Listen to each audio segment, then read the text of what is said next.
Behavioral Health and Justice Transformation.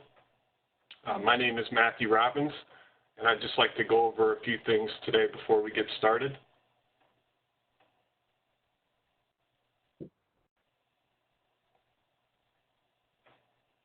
Today's webinar, Transform to Teleservices, Innovative Approaches to SUD Treatment Happening Now in Drug Courts, is part of the Gain Center's Virtual Learning Community Series.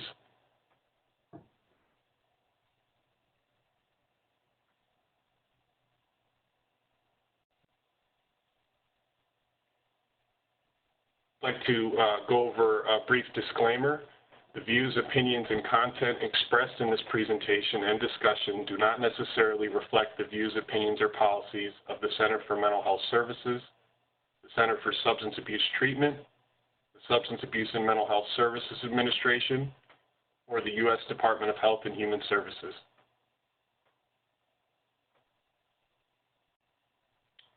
As I mentioned, this is part of the Gain Center's Virtual Learning Community Series, Transform to Teleservices. Today's webinar is the second in a two-part series of webinars.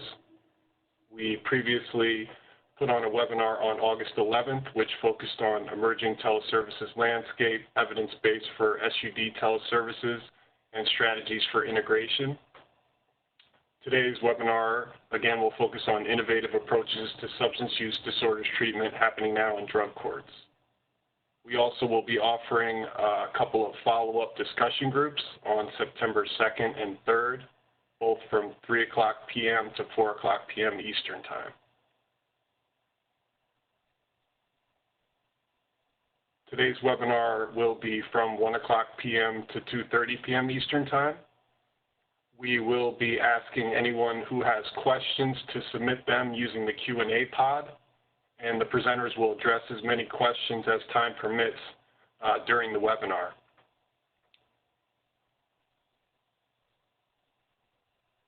Today's webinar is being recorded. The slides will be disseminated in the days following the webinar, and the recording will be posted to the Samhsa YouTube channel in the coming weeks. A certificate of attendance will also be available for download at the end of the webinar for those of you who are interested. This certificate is for personal portfolio use only and is not eligible for CEU credits. We will also be making available for download a webinar supporting document that will have program descriptions or case studies for each of the programs that you'll hear more about today. That also will be available for download towards the end of the webinar. And here is the agenda for today.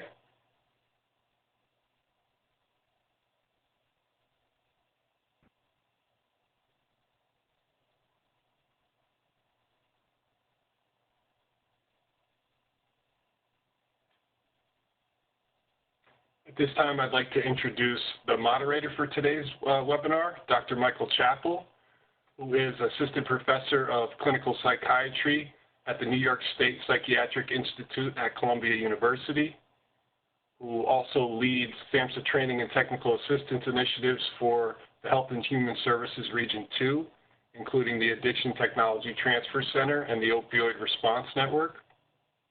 He's worked previously at National Development and Research Institutes for 20 years, including as Executive Director of NDRI USA's Training Institute since 2014.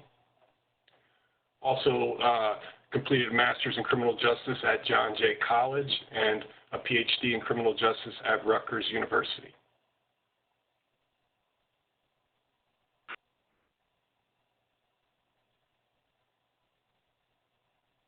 At this time, I'm going to turn it over to Dr. Michael Chappell. Hello, everyone. Thanks for the introduction, Matt. So I just want to make a couple of brief comments to reorient those who maybe were in attendance for part one a week ago today and to catch anyone up who is new to the series.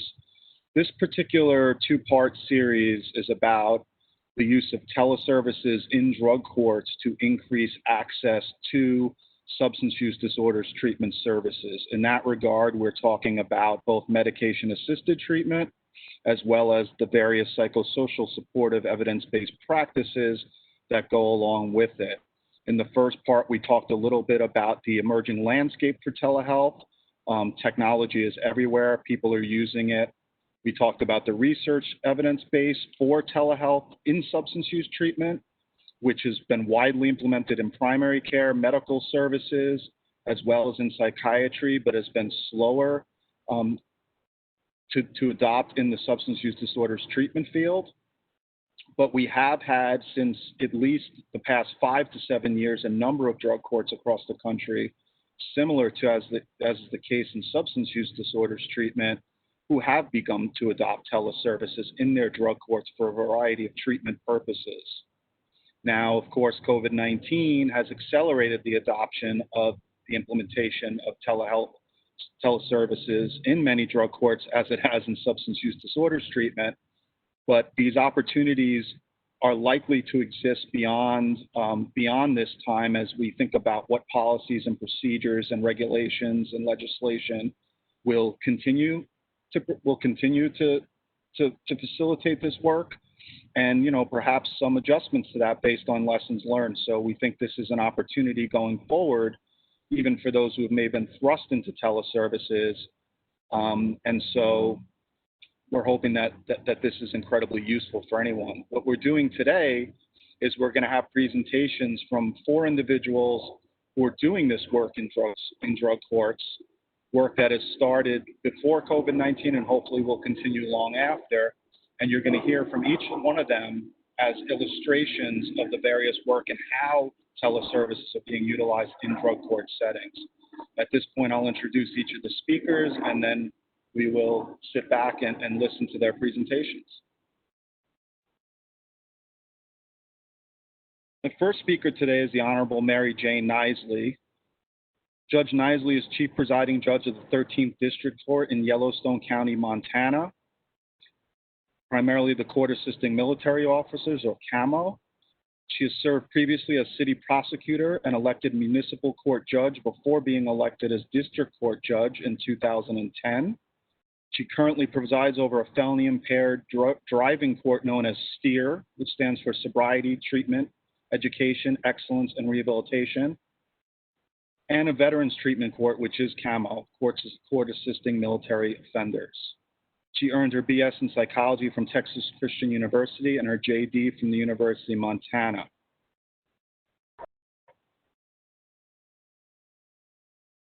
Our second speaker today is Jonathan Ciampi.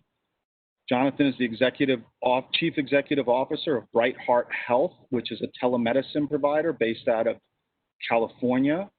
He worked previously as a Chief Marketing Officer overseeing more than 160 substance use and eating disorder programs across the country, gaining firsthand experience with the issues preventing individuals from receiving care.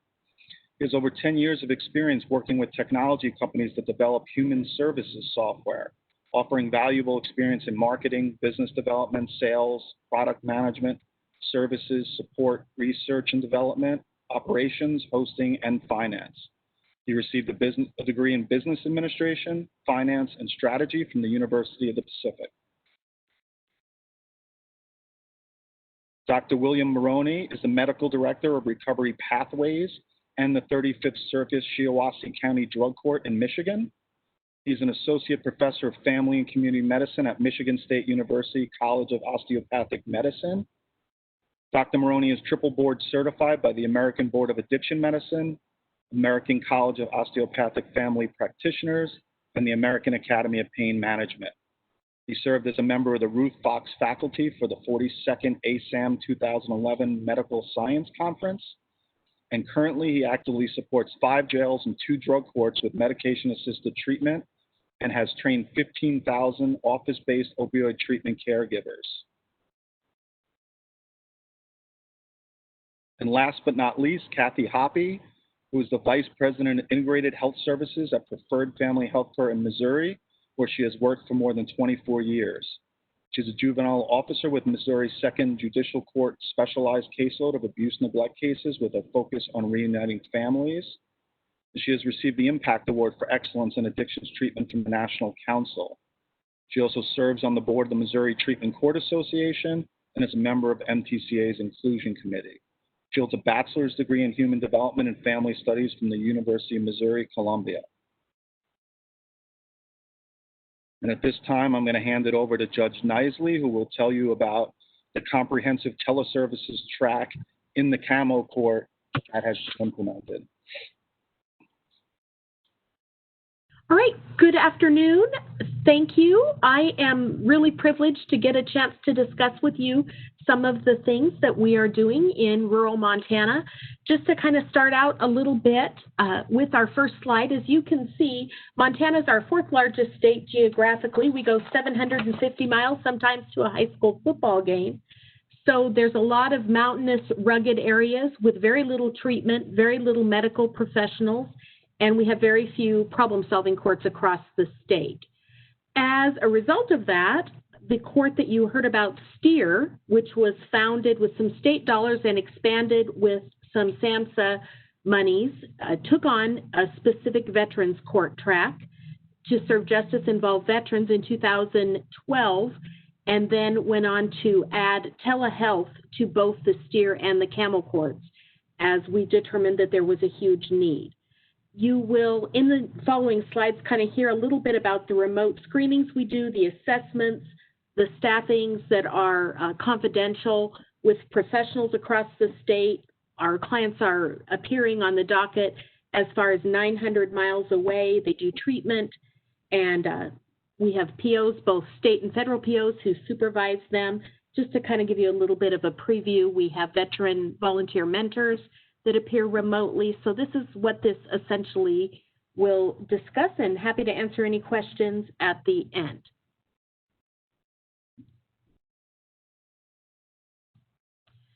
This is the system that we have installed across the state. It's the Polycom. We use a system that offers real presence. We can use it with Microsoft Teams. We can use it with Zoom. So this is my courtroom. And you can see on this screen, we have a participant who's actually reading a paper that he had written on what had changed for him in the last 30 days. This system is in our correctional facilities, our prisons, our jails, in all of the VA offices, parole and probation offices. It's offered in our 2 treatment facilities, and they are able to do both individual and group sessions using the Polycom. My coordinators use this system to do assessments that are CFR compliant and HIPAA compliant when we do the treatment portion of those. So to get started in the teleservices technology track, and you'll see here in a minute that we actually have an assessment that is administered to our clients, but we ask questions about, do you have a texting application? Do you have a smartphone, a tablet? Do you have video capabilities? Are you able to use technology, or do you have a family member who can? We assess the bandwidth because, as I said, Montana has some areas that the cell service and the Wi-Fi is poor, so we go through that as my teleservices coordinator, who is an expansion of our problem-solving court, goes through this with a potential referral. We also use the technology and the requirements if we're going to set up a training. Our 2 courts are mentor and academy courts with NADCP. So if someone would like to dial in virtually, they're welcome to watch the dockets, but we have to make sure that they can manage the technology right now, particularly because of the virus. Going forward, CAMO, as I mentioned, uses this for screening, assessments, for referrals. We have a full continuum of substance use services, beginning with, you can actually be in medical detox in your home area if you have a hospital and participate in a post-acute withdrawals group. You can participate in individual sessions. You can do day treatment level of care. We have several ancillary services that are produced for substance use, all the way down to relapse prevention. We do medication-assisted treatment, and there is a specific slide on that, so I'm going to hold off on that. But we also have a text messaging app called Live Inspired. It helps out with smoking cessation. It helps out with giving motivational interviewing daily messages to the clients. So if someone is hoping to come to the CAMO or the STEER court from one of the other jurisdictions in the state, and we have 45 district court judges that make referrals as well as limited jurisdiction judges. You can come from a parole board referral. You can self-refer. The VA makes several referrals. We do your risk and need assessment remotely using the Polycom unit and whatever modality that you have access to. We broadcast through that. If you're going to come into the court, it has to be a knowing, voluntary, and intelligent entry. So we would have you observe a court proceeding while you're going through the screening process so you know kind of what you're getting into. The court also screens the clients for readiness. The technology is available even if you are awaiting probation or parole in a facility. We want to get you in as quickly as possible. So the jails can hook that up for us and make those appointments available. As you can see from this document, some of the items that we ask our clients about, again, are who are their providers. We want to know kind of what their plan looks like, and we are able to supplement with some tablets that we have purchased if we need to, and some cell phones and things like that. But typically, we want them to have some kind of data and service that we'll be able to work with. We have not had a lot of obstacles in this area. Most of the clients being referred to the vet court, even homeless veterans, we've been able to get assistance in using apps and some telephones. The VA has some specific telephones that we can actually use with special reminders for our clients who've had some TBI or have some other cognitive issues. We've been able to get that going. We've had to engage family members. Sometimes the younger generation is a lot better at technology than some of our demographics of our clients have been.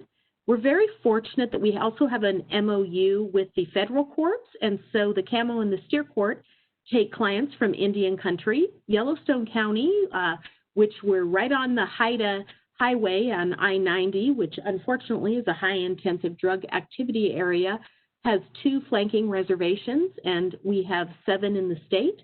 So we take a lot of clients from the Crow and the Northern Cheyenne Reservation and all across the state. Looking at the demographic of justice-involved veterans, 4% are female, up to 12% of our clients have been veterans who are Native American. So that is an area that the bandwidth had some challenges. We were able to work with the tribe to get some towers installed, and so that we could expand and take those federal clients as well. Upon acceptance into the court, obviously a biopsychosocial and a more comprehensive assessment is done to get clients into the services. They begin, the day that they're inducted and complete orientation, they begin treatment either with the VA or with Rimrock, which is our community-based, duly licensed provider. We have some clients who get treatment both at the VA and at Rimrock. Depending on the number of folks in a group, we want to make sure we're providing gender-specific treatment and the appropriate wraparound services that each client will need for success. They also do a CBT class over the computers, that we have a computer lab, and they're able to call into that. Some of these additional services that we've been able to broadcast across Montana include a health and nutrition class. Unfortunately, many of our justice-involved veterans, when they return to civilian life, while they have been in the military, lack some parenting skills, have a lot of chronic pain. So yoga and chiropractics have helped. Our art therapy class, our MRT, the Invisible Wounds of War class, some domestic violence classes, and some EMDR have all been able to be done remotely. I never thought that our court would be doing chiropractics remotely, but we've been able to get that going as well. It's just like any other telehealth system, but we've actually, in a better world, been able to reach out to the chiropractors across the state and get them serving our clients in the local areas where they're actually situated once they're inducted into the court. As far as MAT goes, and I know we have a physician who will discuss that more extensively, we have 2 MAT programs. We have a physician located in Anaconda, which is about 3 hours away from Yellowstone County.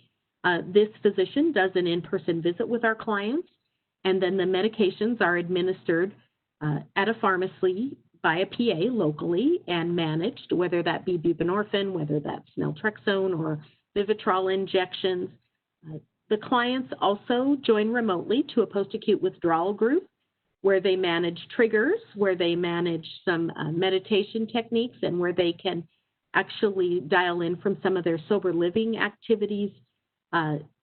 We have a sober house that actually has clients with medication-assisted treatment activities going on there so that they can get a little bit of camaraderie.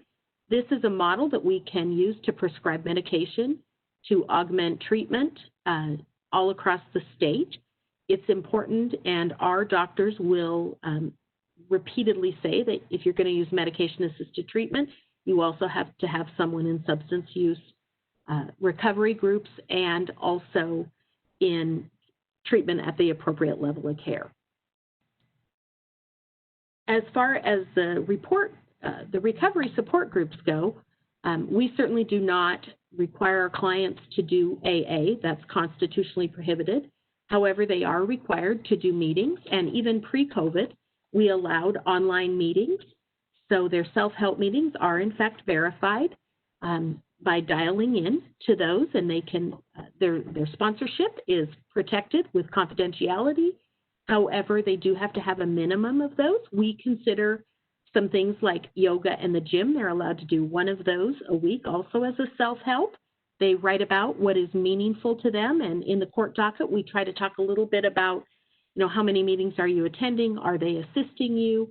All over the Polycom system if they're dialing in. Motivational interviewing techniques are utilized at every aspect of this process. I think that it's huge for people to know that you really can do this. You can virtually do every aspect of your program virtually. So we want to encourage you to really reach out and give this a try, and we're happy to assist once folks get going with this. We also, as I mentioned, use the text messaging system. This helps us communicate with our clients. If there's ever a room change, if they need to wait in a Zoom or a meeting room so that we have all of the gender-specific folks together, we remind them of task work that they may need to send in. We might send them a quick message saying, hey, did you get your incentive that we sent you? We sent you a coffee card and a coin for your recovery time, or we had mailed you your package as far as phasing up in the court. Did you get that? That could come across the text messaging system. We are able to form groups, like I mentioned, for the clients who are in the smoking cessation class, and they also receive a recovery-based behavioral change motivational message a couple times a day. So this is the system that we use for that, for the on-demand messages. Going back to the teleservice virtual court sessions, I never quite thought what this would look like until we ended up with 10 teleservice clients since May, plus we've now had to adjust to the COVID-19 virus. We've been able to continue doing every single thing in the court remotely since this has occurred, and it is because we had the infrastructure for a teleservices track in place. I can tell you that probation supervision has been excellent. They do virtual visits oftentimes, and they're able to show, even by screen sharing on the system, what the homes of these clients have looked like. When they're doing the visits, they save a lot of probation time and are able to put in very real-time notes. The clients are able to share, if they're homeschooling, their children, they're able to share what the condition of their new garage might look like. They can share some of their hobbies. We use all of those kind of things in trying to change behavior with our clients, and this has been a really great thing. There's no travel involved. As I mentioned, travel across the Montana roads in freezing cold winter are very difficult. Treatment and courthouses are very spread out, so this has been a really great thing for us. I want to talk a little bit about sanctions, incentives, and therapeutic adjustments here at this point. Before we get to that, we do the secure, we use breath and drug testing remotely, along with probation in the home areas. We use a Scram, we use check-back systems that are able to provide facial recognition so that we can have continuous monitoring. We've used draggers, we've used drug patches, anything to assure that the sobriety time is, and that it is accurate. And if we ever need to, we can certainly send it out to a lab and put the confirmation right up on the screen for the clients. But as far as the sanctions, incentives, and motivational interviewing goes, we hold up what the incentive that a client may get each week and show it on the screen. So, for example, if you're coming into the court new, in the first phases, we will hold up a backpack that has a steer logo on it. We may give you a hat, a trucker hat, a beanie. We might say, welcome to the court this way. This is the manual you're going to receive in the mail. This is what this looks like. As they go through the phases, we try to do incentives if they've done everything that's asked that are very meaningful. They're small items. They may be a gift card to a restaurant. It may be a hygiene item. It might be a voucher to go to one of the local stores so that they can get some clothing that we have partnerships with for an interview. The clients really like seeing what they're getting, the clapping, the applause, the accolades that they receive from the team are all broadcast. So that's really important. And we know that the best practice is 4 incentives to 1 sanction as a minimum. So we really try to make a big deal, even on the teleservice system, of what this might look like. If a client ends up in trouble, we have been able to continue to do sanctions. We try to, if someone is at the highest end of the range and needs to go to jail, we arrange that with local law enforcement in advance. So, you know, we can enforce an earlier curfew. We could have them do a flash jail sanction. But more importantly, if they're doing community service work, we want to capitalize on the importance of that. For example, we had a lot of clients who did Earth Day projects. They were able to show the work they were doing. We can dial in to where they're out doing their Earth Day project and see that they're doing well and provide them, while it may be a sanction, kind of an attaboy over the TV. So it's kind of a fun thing. I just feel like there's nothing you cannot do virtually, and that you can't be more inclusive and really reach the clients and keep everything going. The 10 clients that we've taken since May, half of them have now graduated from the program last month in a virtual graduation. That was really wonderful. They didn't miss out on any of the parts of our comprehensive program. We're able to do daily call-ins. We're able to have them read papers that they're having on triggers or things they're dealing with stress, and really add some therapeutic adjustments by holding the parenting classes, by holding the pause groups, whether it's the budget class or the pain management classes virtually. We've been able to augment treatment, raise the level of care to the correct AFAM level of care if someone has had a relapse, and avoid the shame, but still allow them to receive the what they need in treatment. So I just really want to stress where we're at, and that there's really nothing you can't do virtually. You just have to give it a try. And would I say that we've not had anything ugly? Occasionally we have. Sometimes technology doesn't work, or we may have an elderly client who just can't do it, so they have to be on the phone, and we augment that sometimes with an in-person home visit. As far as the expansion grant that we have received, we were fortunate enough to be able to hire a full-time extended services coordinator who conducts the assessments, created all of the documents that will be available to you, facilitates the teleservices, searched for the appropriate encrypted tablets, has been able to train clinicians on what this would look like as far as using motivational interviewing. We have found that our clients are actually more forthright and more forthcoming virtually. I think it's kind of like sometimes kids on the internet, actually, but our clients really own up to things, and they're a little bit more comfortable. They don't have the shame of seeing other people look at them in group when something has gone awry. So we've really appreciated that. We use the drug court case management system, which is virtual and is real time. It alerts us, and we have, through Samhsa, been able to train all our staff on getting real-time alerts. If anything's going on with our clients, law enforcement are hooked into the system as well. We've been able to take great data out in large groups and really manage what our teleservices track looks like compared to our in-person track. So the expansion has really just been endless, and we are very, very fortunate.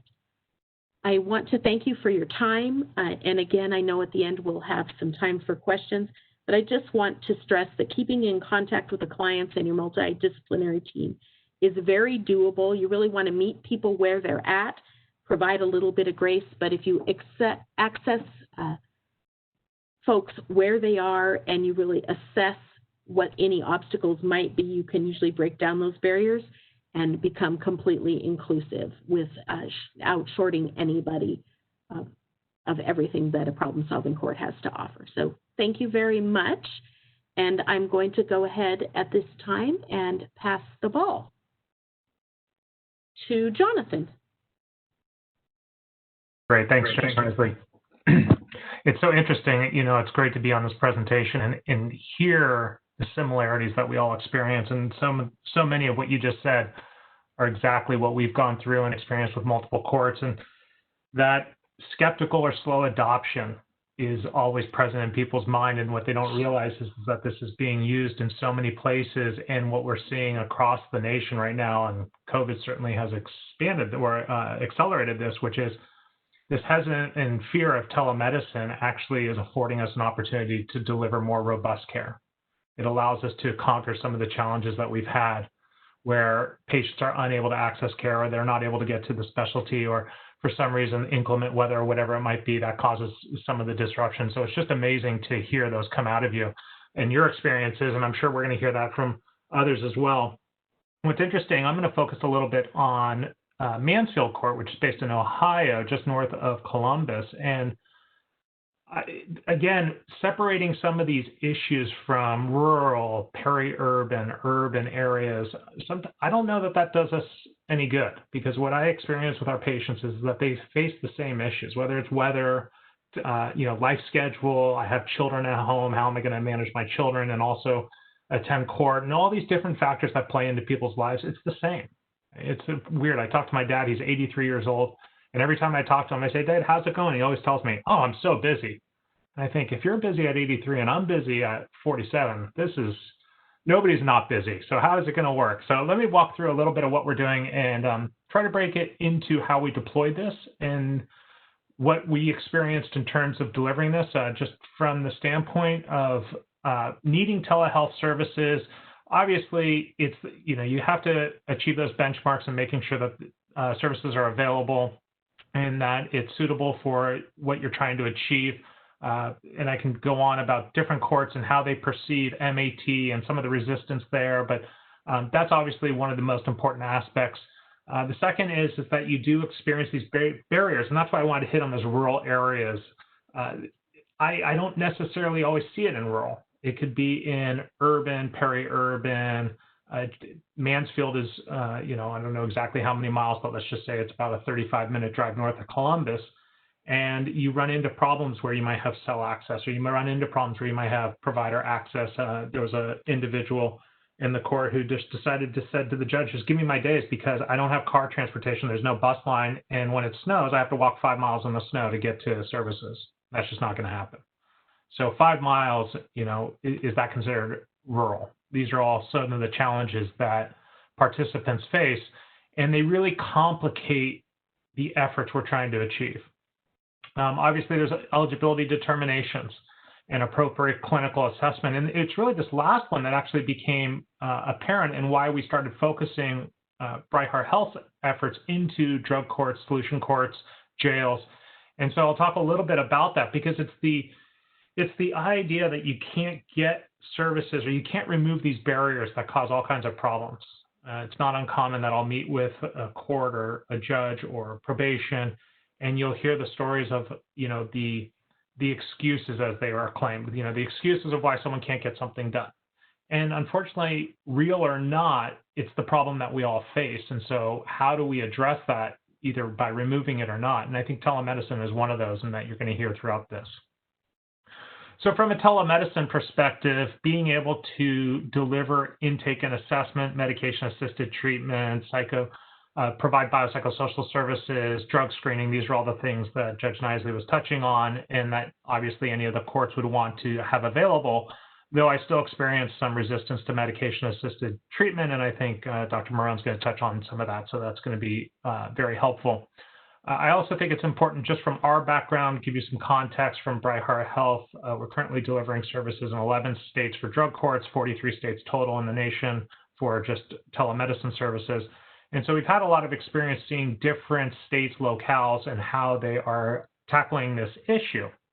And one of the things that we've always prided ourselves on is creating this on-demand model, this idea that you can get services when you need them. And oftentimes in a solution court, you may think, oh, well, services are available. I can just send them to the local group.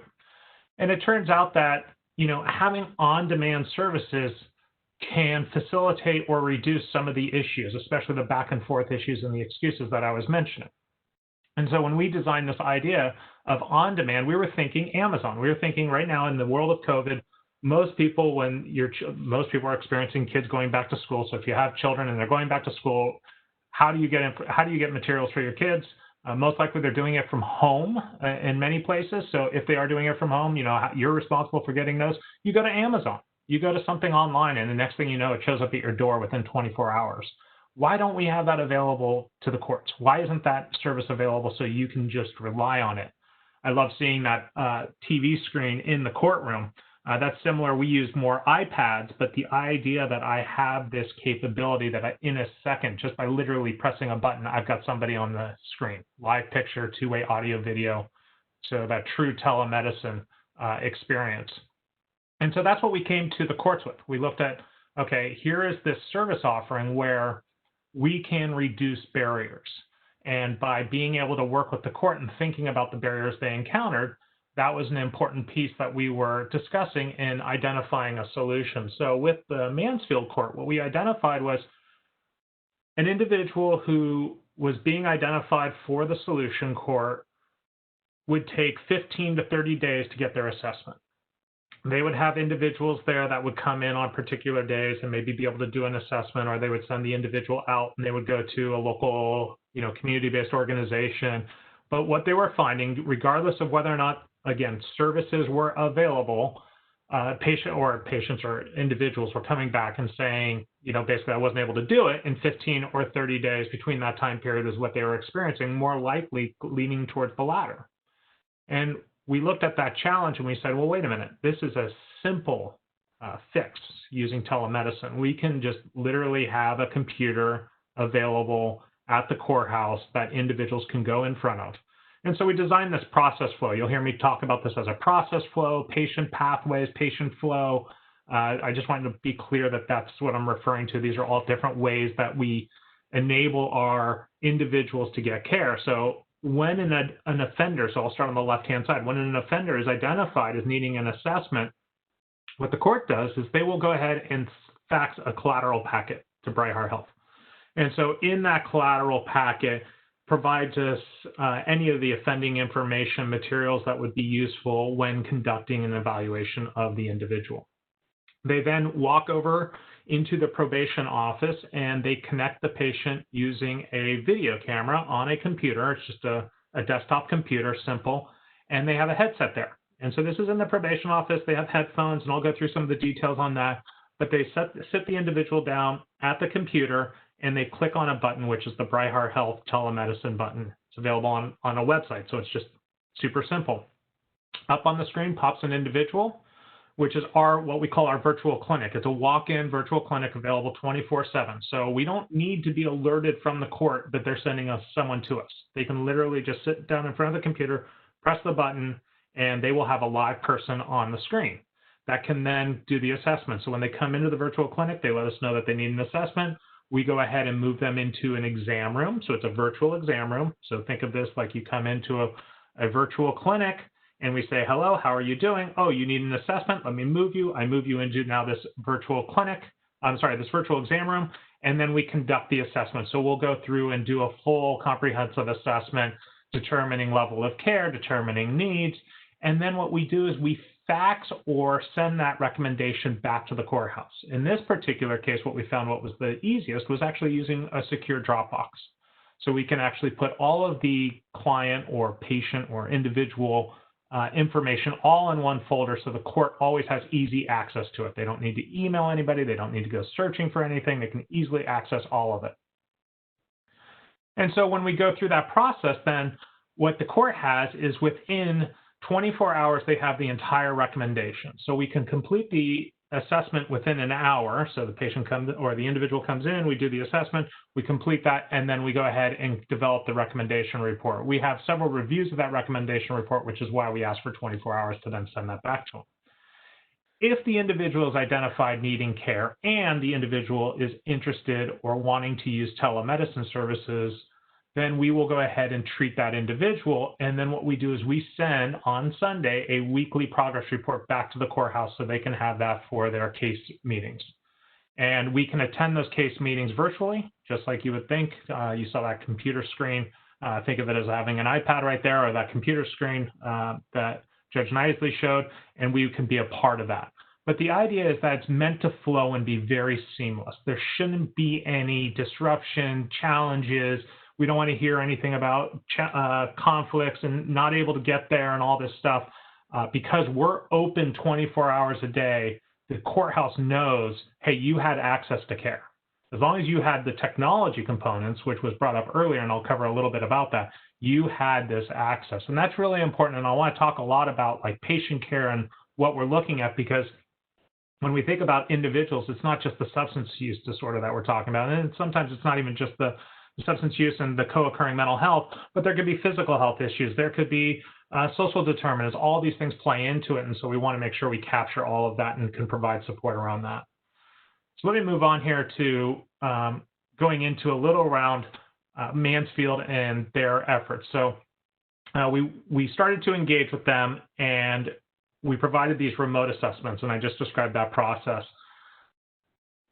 As was described before, there was a little concern around like who's really appropriate for this service, and most of the time, the individuals, like the individual I mentioned who was 5 miles out of town, would have to walk through the snow to get to care. That's an obvious, easy one. Let's talk about some of the other ones that are a little more complex. What about patients who need, comprehensive services from multiple specialties?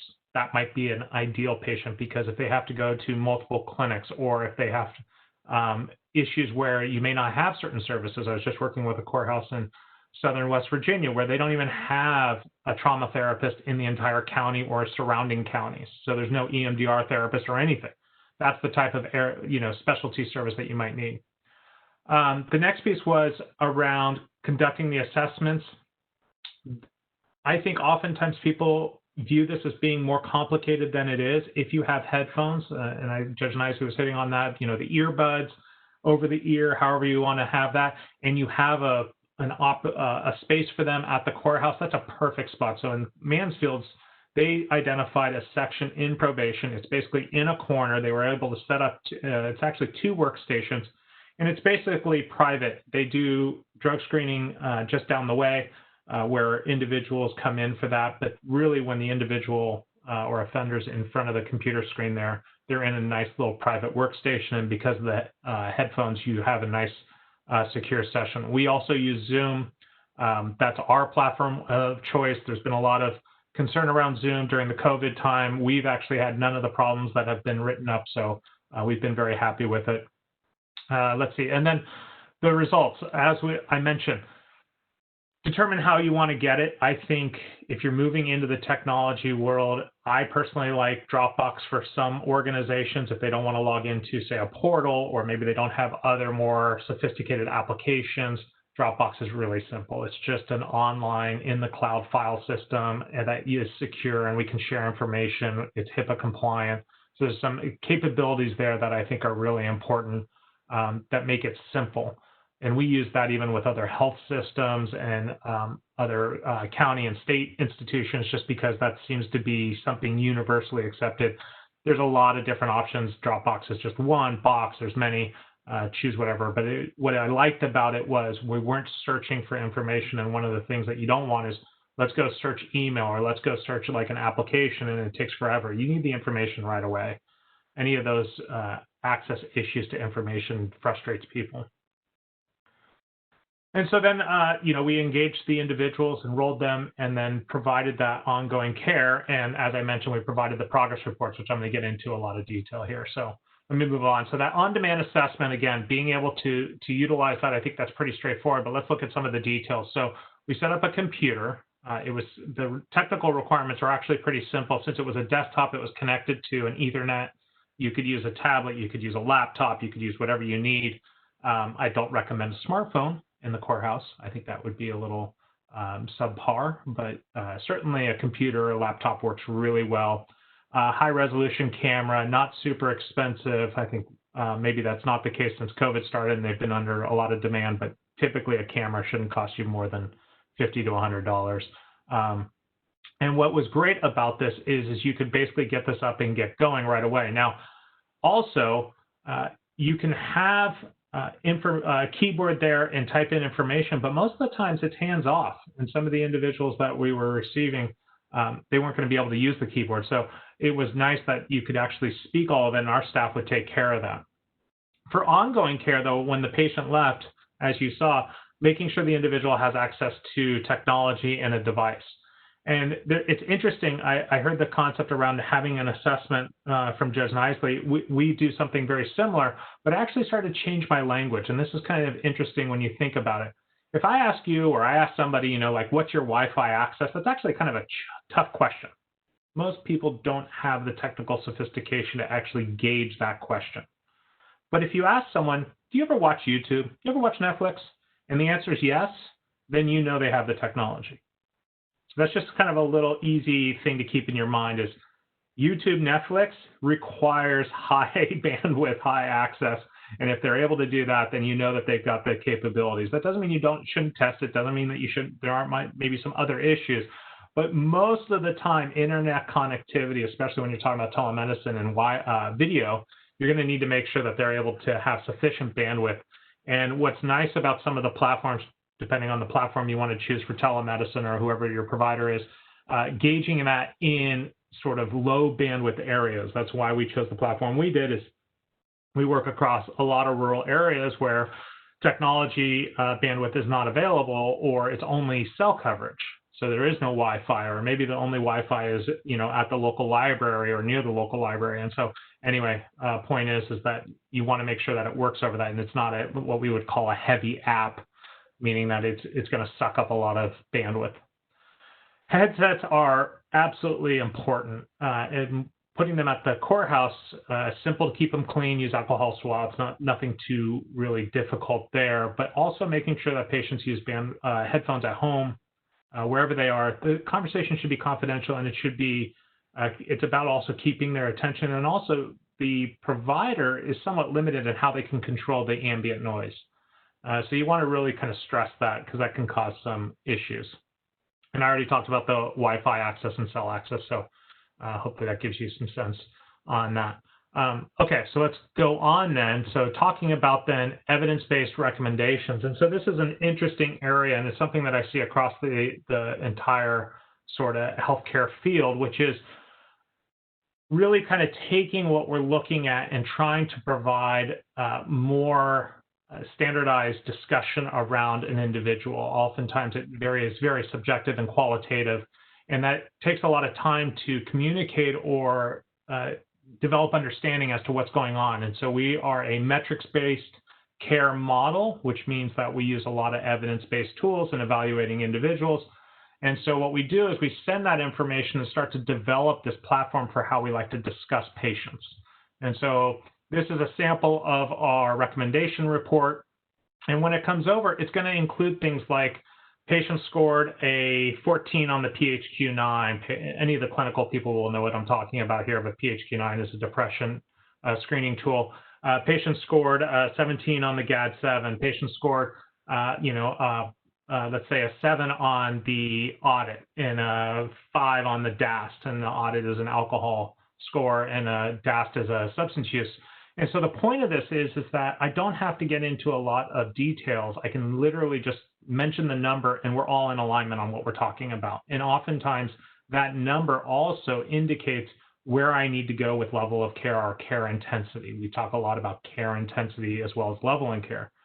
level of care, because it plays into what we're talking about in terms of like, does this patient need frequent and more frequent or more intense therapy, individual therapy, group therapy? Does it need to be focused in a particular area? So if I said somebody had a high ACE score, so adverse childhood experiences indicating trauma, it tells us that we need to have trauma therapy with the individual, maybe an EMDR therapist. And so we communicate this back to the court because all this plays into how the behaviors of that individual are. And then this particular, I'm going to show a few graphics here. I'm not asking you to read these, please. That's not the intent. The point is that this is the type of information we can provide back to the court so you can quickly scan it and see what's happening. And all of our measures are longitudinal. So we see them over time. All too often we look at a drug screen and we say, oh, drug screen positive. Okay, well, it's helpful if we go back over several months and see what has been the pattern of behavior, what has occurred. Does this align with any other measure that's going on? In this particular example, and obviously I've de-identified this data, but this particular individual was in the court. They lost their job, which is one of the issues going on. We saw anxiety, depression start to escalate, and then we saw an increase in substance usage. And you could literally just point right back in time how these occurred. And they occurred sequential to each other in time. So we saw the job loss. A week later, we saw the anxiety, depression. 2 weeks later, we saw substance usage. And so we can start to look at the interactions of all those. Just because of the positive substance usage doesn't necessarily mean like they're just completely disregarding everything. What it means is that their behaviors haven't modified yet. They haven't found the proper coping mechanisms. They have stressors in their life and they're not managing those. These are all the things we want to point back to. Jonathan, 2 minutes, sorry. Yeah, no problem. Yep. So I will then take this a step further, and what this means in terms of comprehensive care. It means really looking at what else is playing into the care measures for this individual. And so here you have a couple of identifying issues that might prevent progress in addiction care. So physical health issues like COPD, diabetes that's not managed, pain management, co-occurring, activities of daily living, things like that. And so we assign a whole team to all patients that come in. So any offender coming in will have a physician, therapist, dietitian. They have care navigators, case managers. All of this is designed to wrap around that patient and support that patient. We're looking at their care from multiple lenses and really trying to apply all the specialties they need to be stable in their recovery. So that then leads into a progress report. So once you apply all of that, you can then create a simple progress report that shows how they're progressing through care. And with that progress report, while it's just a summary, we can provide then graphical information that shows across 300 measures what they're doing. Now, you wouldn't want to pay attention to 300 measures, which is why I'm not asking you to look at this slide in detail. More conceptually is that we would then flag particular measures that are of note, like in the case of losing the job, anxiety, substance usage.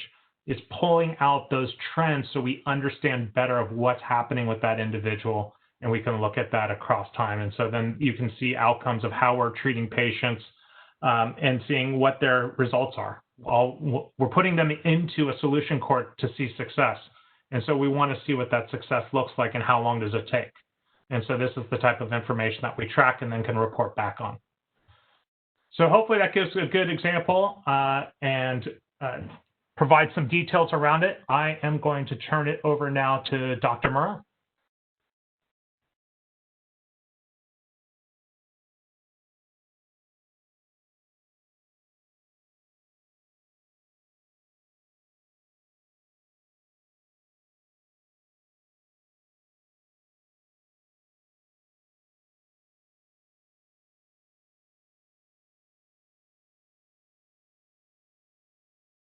In a private clinic. There. My disclosure statement. Let's see. Whoops.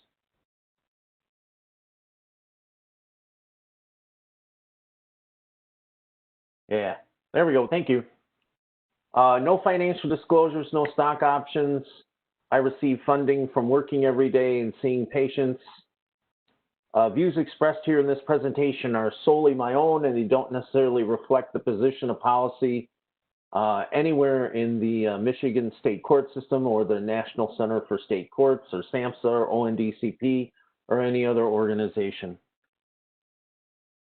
I think people struggle sometimes because they're afraid of the HIPAA provisions, and when you get into addiction, people bring up 42 CFR, and it's really there to help protect patients and patient records. And we can see that it's an evolving, living guideline through Samhsa. It's actually improved over the years, and Samhsa is currently proposed to revise Part 2. These proposed revisions are in a response to the opioid epidemic, and the whole organizational changes that we see are for better coordination of care with substance use disorders. And knowing that, it should be less fearful. And the employees that work for you, the people involved in the drug court, the participants, and the patients should all feel that confidence. What's not changed, it's not altering any basic framework for confidentiality. It continues to prohibit law enforcement the use of substance use disorder records in criminal prosecution, which is good. And it continues to restrict disclosure of substance use disorder treatment records. And for the most part, scientific research, audit, program evaluation, and court orders have to have a good cause. We look for statutorily authorized bona fide medical emergencies when we have to break it. And I always, if I have to document it, I say, this is a caveat. And I put late note to chart, and I say things like, we need to break this in sometimes. And it tends to work really good, but confidentiality is important. Just to tell you where we're coming from, we started about 11 years ago in a pizza place, and it was 2 doctors, and my wife answered the phones, and we're running about half the counties of Michigan have clinical access, but we're running almost the entire state for billing. So people come from other counties to see us. And our challenge was to begin to move that kind of clinical access into the court system. It would mean that in my clinic, I can see people from 300 miles away, but my goal was to reach the drug court in the Upper Peninsula that had no providers. So this Recovery Pathways billing footprint was 458 zip codes. In-person services were very important because you have to have partners and stakeholders, and we couldn't go out and do this all by ourselves. The state is set up with community mental health per county, and we wanted to be able to work with them. Many times, these community mental health did not organizationally participate with the courts. So when we started working with the courts, we would bring them together. And community mental health were ahead of us in telemedicine, so we had to learn. And this is pre-COVID-19. We were beginning drug court evaluations because I couldn't be in 3 counties in one day. I had to be the telemedicine visit, but we wanted something more personal, so we would send our social worker in to meet the clients. And the biggest barrier was trying to get people to understand that medication-assisted treatment really couldn't be abused. So we took the philosophy that we really were not going to start naltrexone, buprenorphine, and methadone all at one time. We were going to introduce naltrexone, and then we were going to follow that after people had a learning curve with buprenorphine. And if we needed to move on because of the restrictions in the federal licensing with methadone, that would always be an option, that we're there to educate them. But everything began with sustained release Vivitrol injections. So we were injecting people before they got released. We also needed to know the evidence base behind that, and we began to evolve ourselves and see that we could treat people before the month they were released, and medication-assisted treatment actually gave us better management in the correctional setting, and the jailers and the sheriffs let us know that feedback. But we weren't really able to measure it, but I think it was more than anecdotal.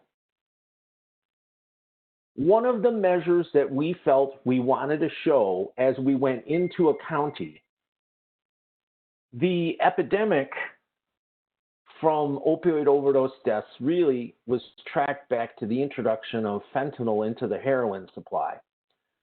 We looked at the introduction of most of the heroin being supplemented with fentanyl in Michigan around 2015. And all of our business was in 1 or 2 clinics, not the 7 or 8 that we evolved to. As we moved to another clinic, that clinic was in Midland, Michigan, and it worked out of CMH. We began to see overdose deaths according to the pathology records and death certificates come down from 13 a year to 12 a year. And our focus was to look at Isabella County because we had criminal justice, we had tribal, and we had community mental health, and they didn't all really communicate, and we were able to work in all 3. But we couldn't move into Isabella, or we couldn't work with the tribe until about 2017. We felt that because all this data is Isabella data, that people would leave Isabella County and come to Bay County, or leave Isabella County and come to Midland County. But once we actually opened up business in the community mental health and we started visiting the jail, we saw drug deaths, overdoses come down to about 8 a year. Now, remember that according to CDC data, while we're beginning to see decrease in drug overdose deaths, it's ramping up. It is exploding in America. So 2018 rolled around and we actually saw a plateau, which was good enough for us because we wanted to be able to have the opportunity to say, are we making an impact in this county?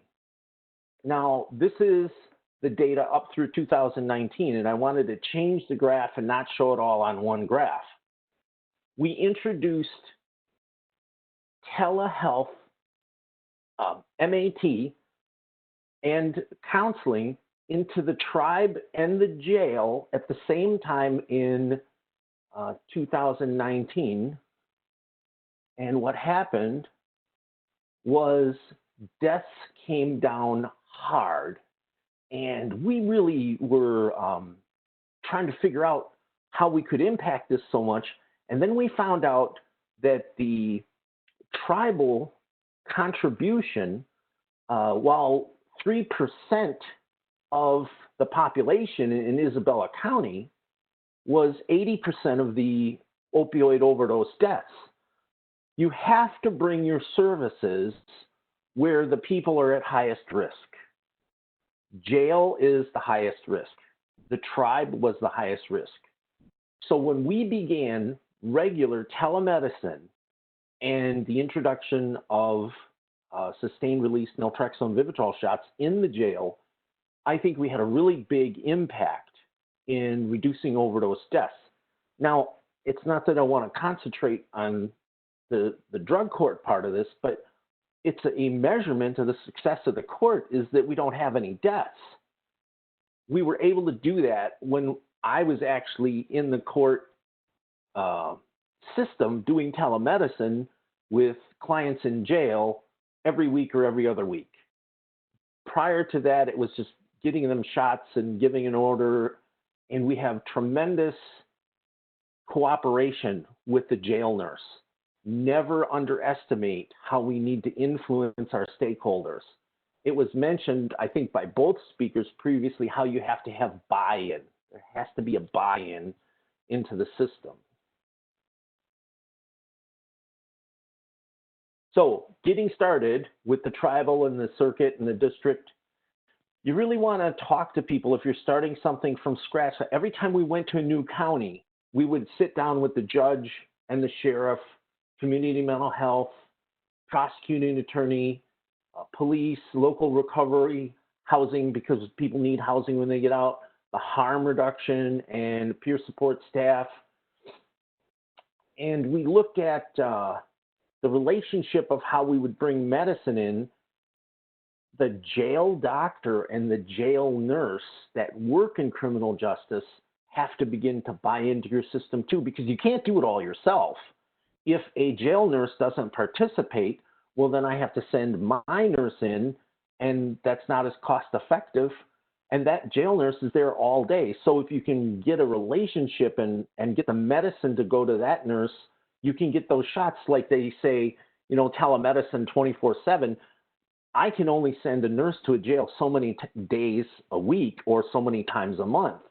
But we can always deliver shots and have the nurses do them on different days. Our social workers go in face to face. They're able to screen someday, same day, same time, every week. What I'm trying to get at here is that certain sciences are more flexible and they are more customer service oriented, and you kind of have to look at the population you're going into.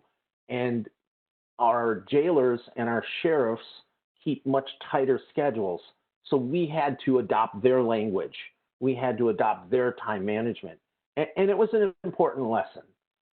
Our telemedicine put the client in the jail, whether it was county jail or somebody coming out. We actually had people with sheriffs come to a community mental health, and we treated them, and they brought them back to the jail because they hadn't been released yet, but they were getting treatment, and there was a problem where they couldn't be seen in jail.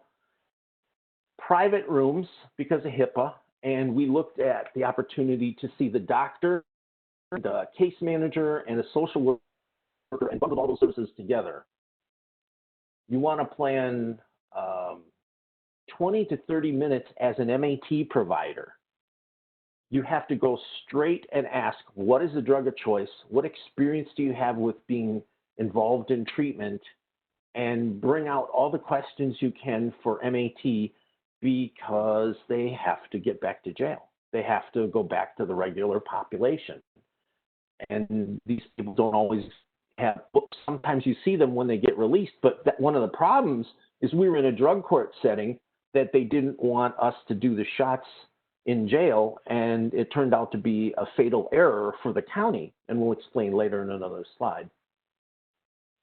We want to make it smooth, and as all these drug courts are looking for federal dollars and financing, be there to help them with the grant, to get the structure of what needs to be covered and what services, because they're they're in uncharted waters.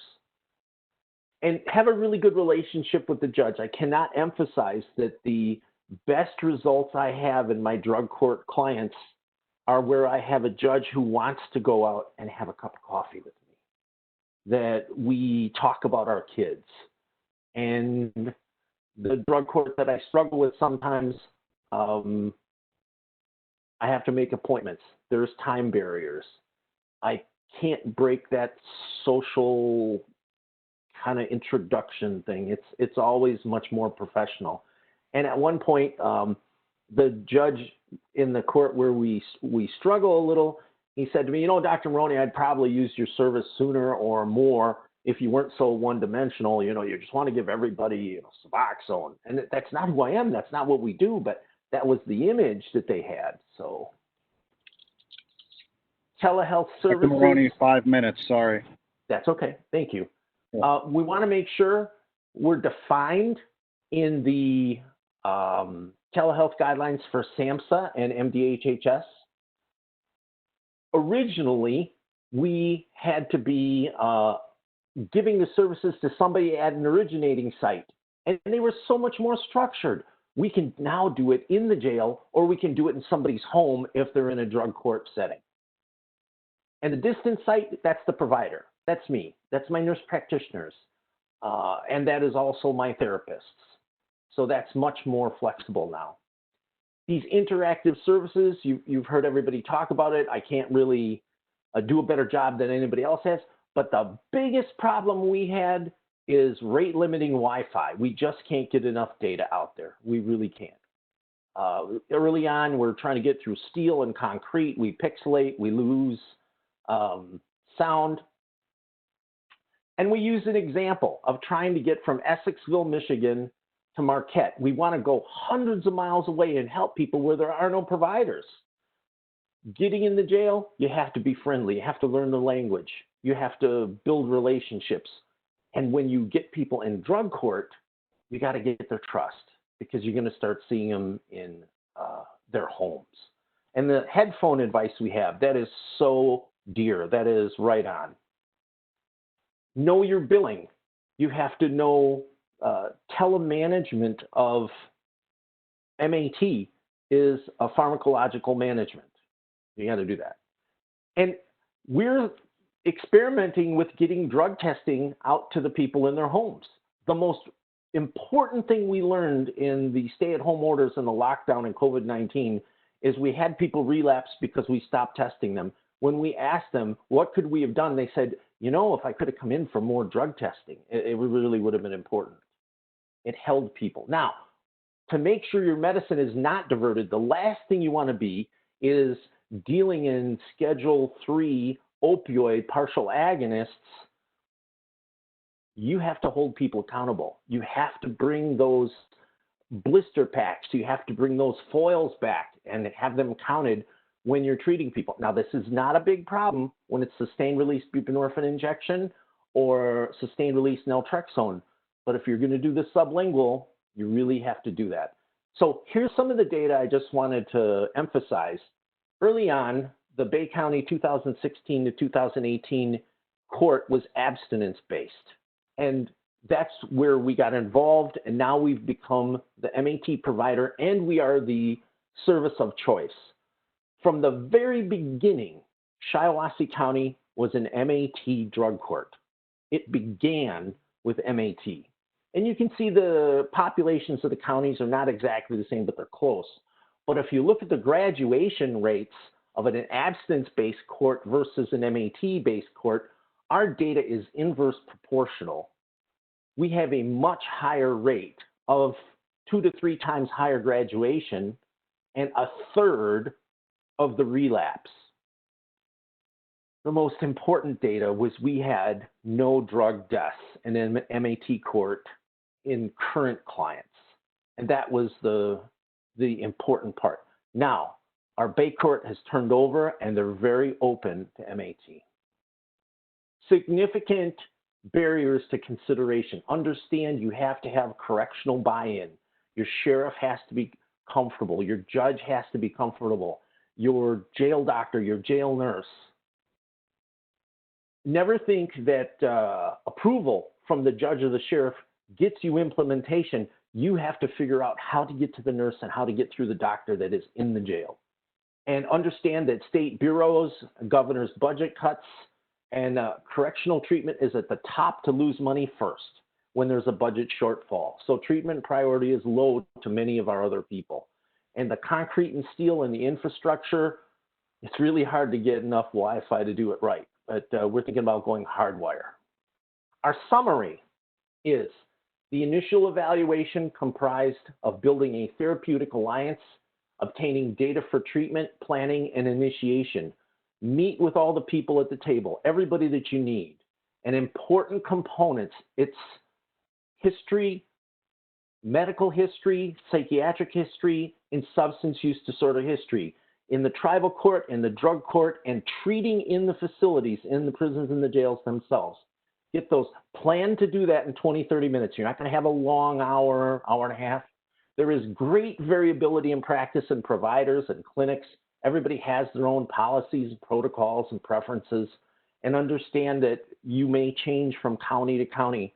You'll try to always work the same guidelines, but that is the variability is what you're going to have to deal with. Thank you very much. Pass on.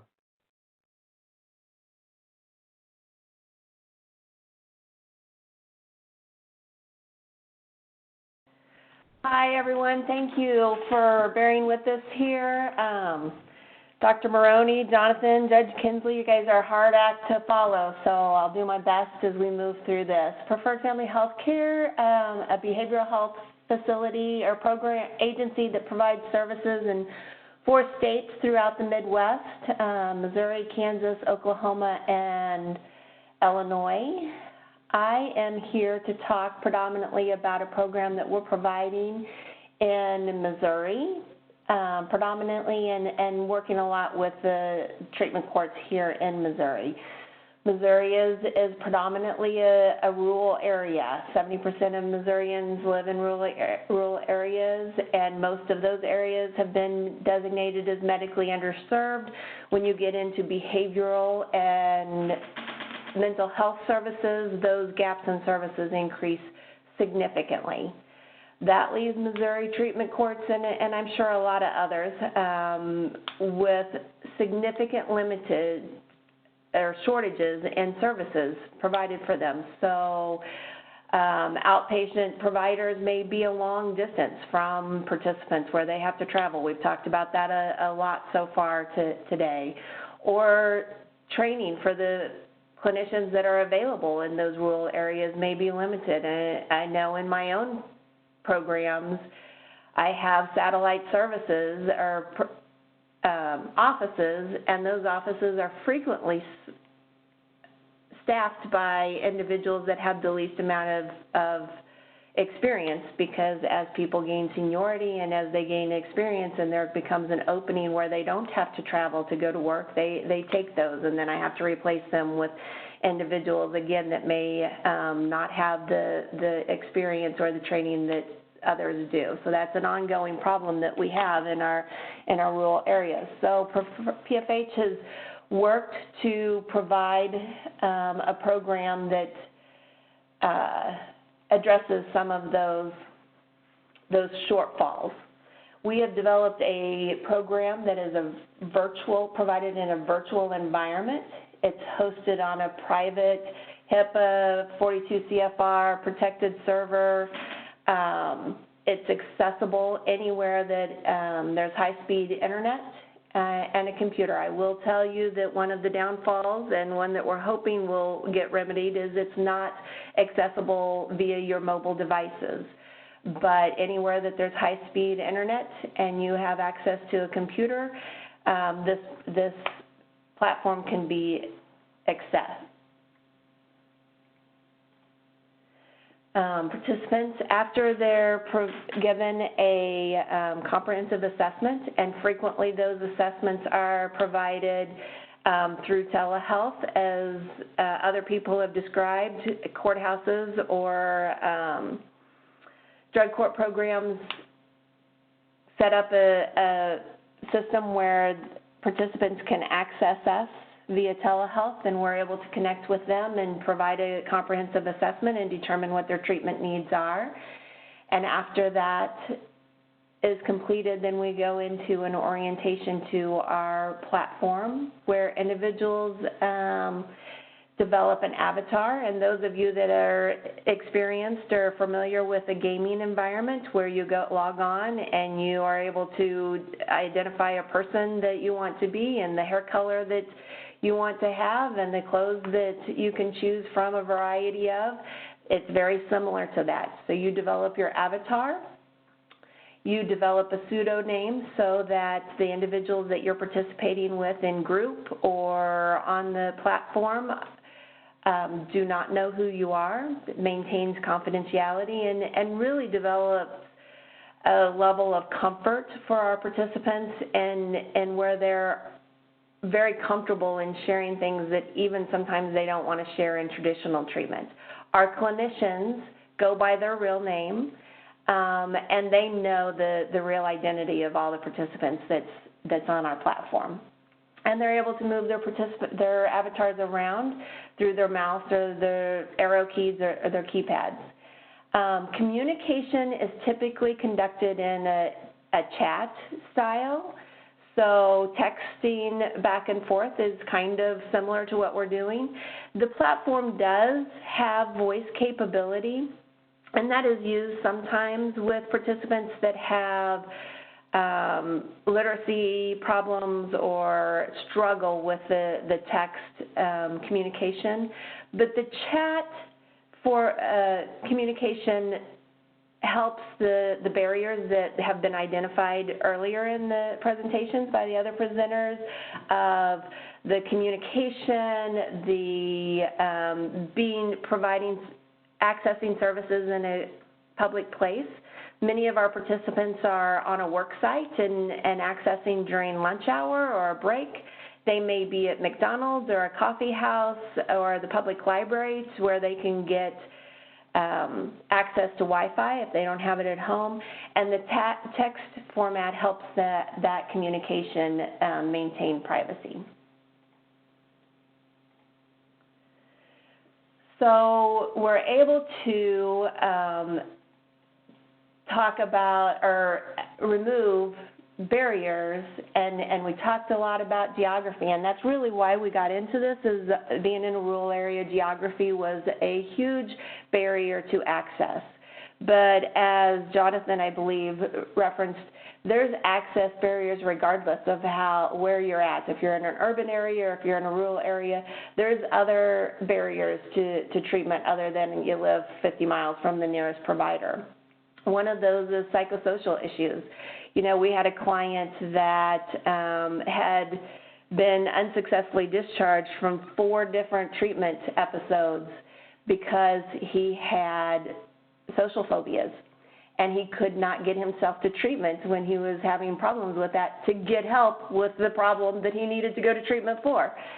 So when he was struggling, he was able to access services through the platform and work on those issues to where he was able to overcome them and make progress to where he was able to be successful in treatment.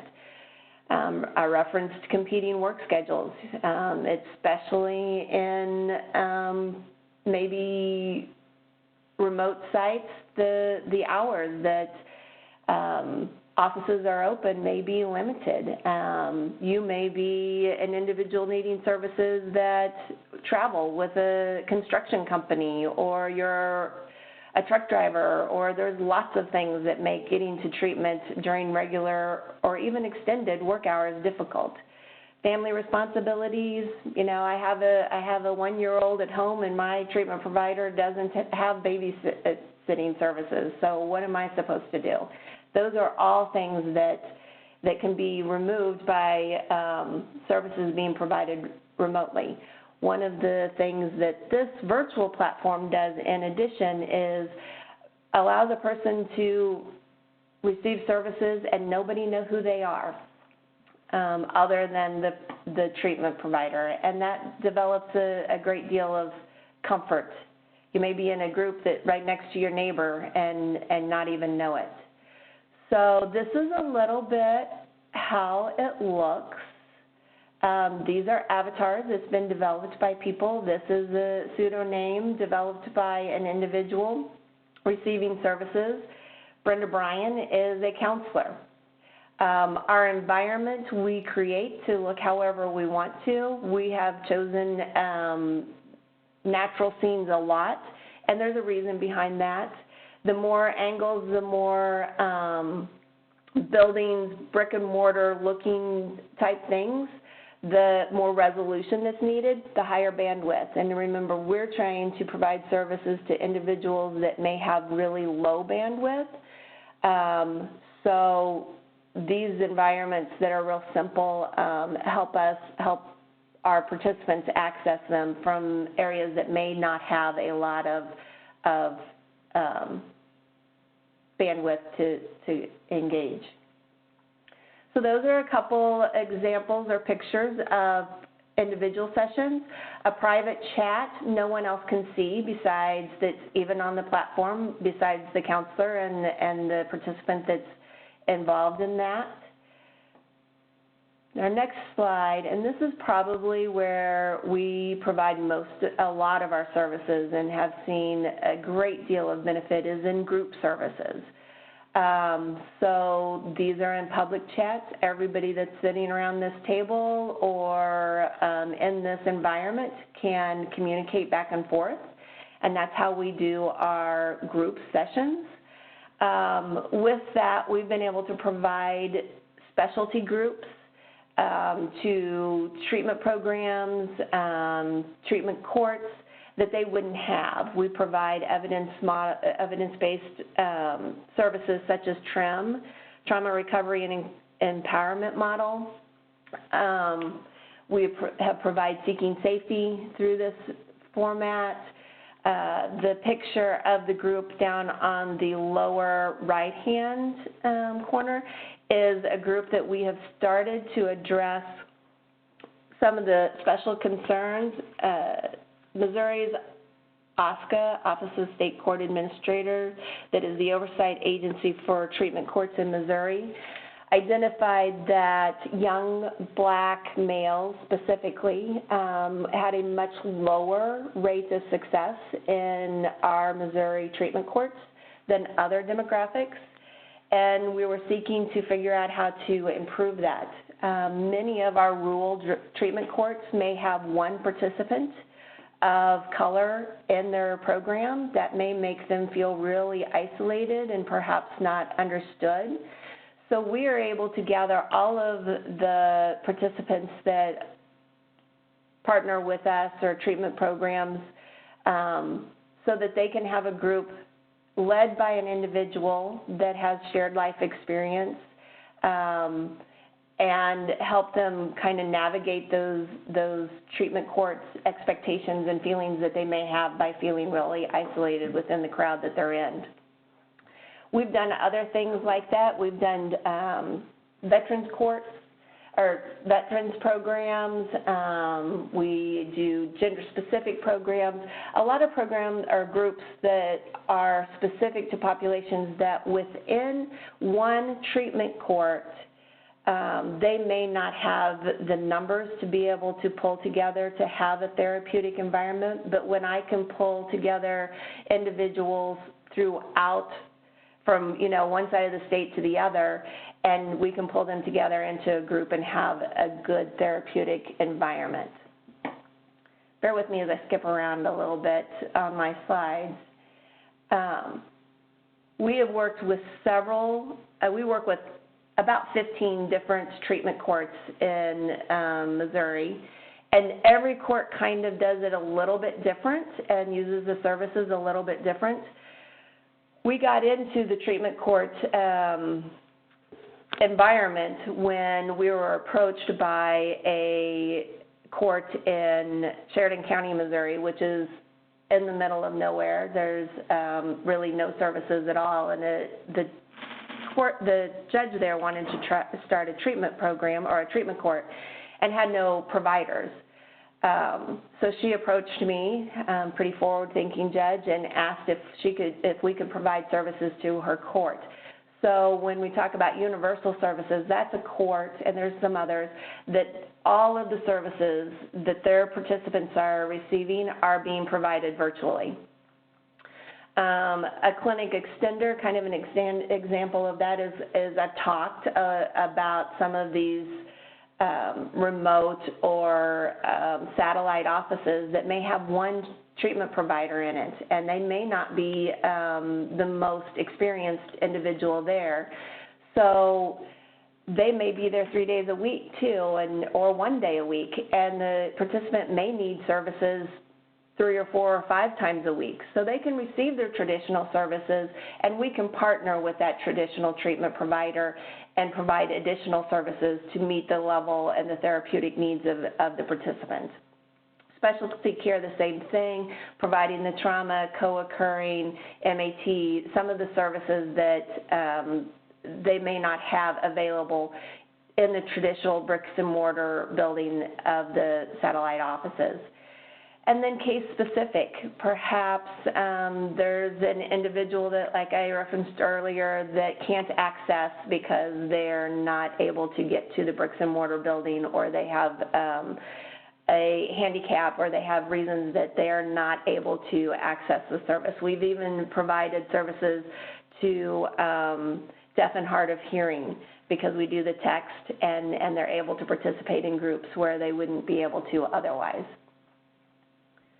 1 minute, Kathy. So all of that's all fine and good, right? But does it work? Oh, I missed this one. We're also able to provide services like group education, audio-visual. If we have visual aids that we need to use, we can do those in a group or individual by projecting them on our screen. This is just a satisfaction survey that PFH does with all of our clients agency-wide. I pulled individuals that was receiving services in that, any of them receiving virtual services, any and all of them was this purple line. The green line was that county that received all of their services through portal, the virtual services. The red line is a program that's a neighboring county that's in the same circuit, so has the same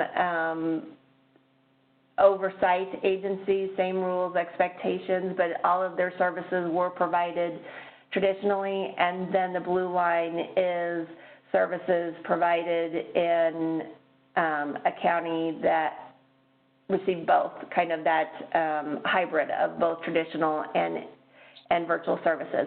As you can see, this is on a 5-point scale. All of them are hitting over 4. The satisfaction is high on all of them. We were happy to see that our virtual services satisfaction was as high or higher than traditional. But treatment court, what we're really interested in, right, is not necessarily satisfaction, absolutely, but do they quit using, do they quit getting arrested, do they quit committing crimes? And we had pretty good rates there also.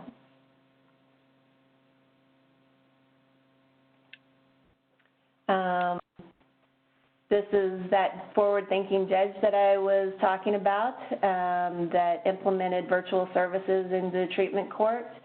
This is a statement from a traditional counselor that we worked with from another agency. And you'll always run that when you're trying to partner with I don't know that I really want to do this. I don't know if this virtual stuff or telehealth. I think we've referenced, doubts and concerns, but once people become familiar with things and see the benefit, most people, you just have to get them to that point, right, of where they see the benefit, and then you have an advocate. And I think that concludes it with me, and I think that puts us into you guys getting a chance to ask us questions. And actually, we realized that we've gone a couple of minutes over time. I would like to thank the moderator for today's webinar, as well as all of our presenters and all of you who have attended the webinar. We received some great questions, some of which have been addressed throughout the presentations. Others, unfortunately, we haven't been able to address, but we're considering ways we can get responses to those questions out to you. I am going to do a quick reminder about the follow-up discussion groups that are happening, but right now I'd like to give all of you an opportunity to download the webinar supporting document that goes along with today's webinar. You'll notice a box pop up on your screen, and that will allow you to download that document. And the document has a program description or case study for each of the programs that were featured during today's webinar.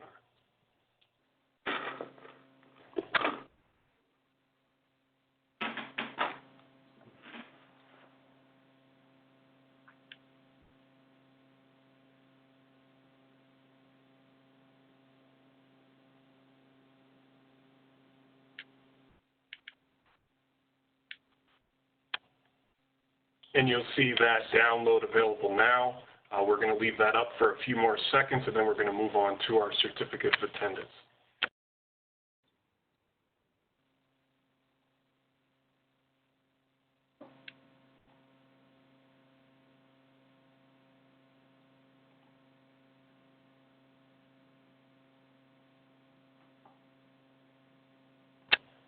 Okay, and now we're going to make available the certificate of attendance for today's webinar. Also, similar to the last download, you'll notice a box pop up, and you'll have the option to download it.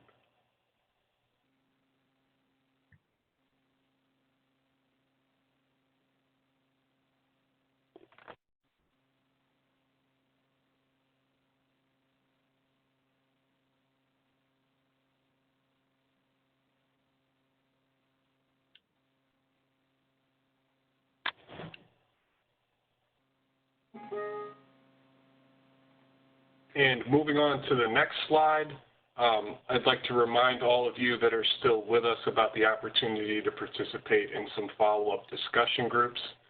These discussion groups will be happening on September 2nd and 3rd, both between 3 o'clock p.m. and 4 o'clock p.m. Eastern Time. The access information is listed here. There will also be a message that will go out with additional information about joining those discussion groups.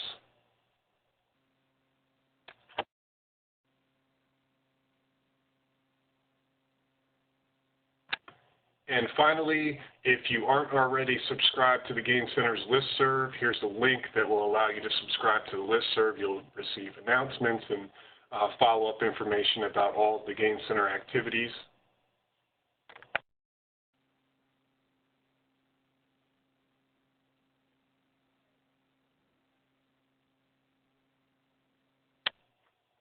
And here is some contact information for Samhsa and the Gain Center. And thank you again for attending today's webinar.